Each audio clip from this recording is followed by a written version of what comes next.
Amérique, on vous dit qu'Haïti est l'un des pays les plus pauvres. Vous êtes sûr? Vous êtes sûr que c'est un pays pauvre? Si c'était un pays pauvre, vous pensez que Bill Clinton aurait tout fait pour envahir ce pays, le coloniser de manière générale? On fait tout pour que les Haïtiens quittent Haïti. Mais bizarrement, toutes les ONG occidentales viennent coloniser ce pays dans le même temps. Pourquoi? Il faut qu'on m'explique.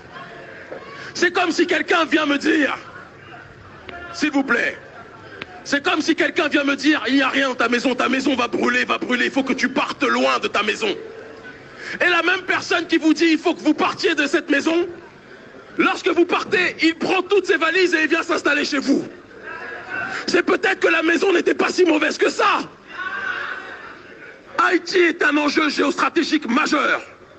Installé en Amérique, mais peuplé du peuple majoritairement d'Afrique. C'est une nation qui est à la fois une source d'inspiration pour l'Amérique latine, Simon Bolivar le savait, est une source d'inspiration pour le panafricanisme de manière générale. Tous les grands aïeux panafricains ont toujours loué Haïti comme étant une source d'inspiration et une source de régénération.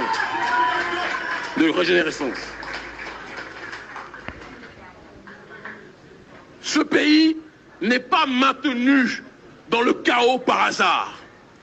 Toute l'humanité entière sait que le jour où ceux qui ont été les premiers, parce que tout le monde aujourd'hui c'est la mode d'être anticapitaliste, tout le monde est anticapitaliste, ou la plupart.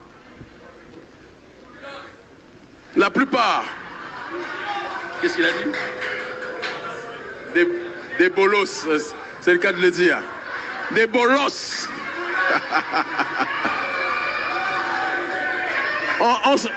On sent que tu as étudié mes discours, car bolos c'est mon insulte préférée. D'accord. Donc bolos c'est un bourgeois en Haïti, mais bolos dans ma langue c'est un voyou corrompu.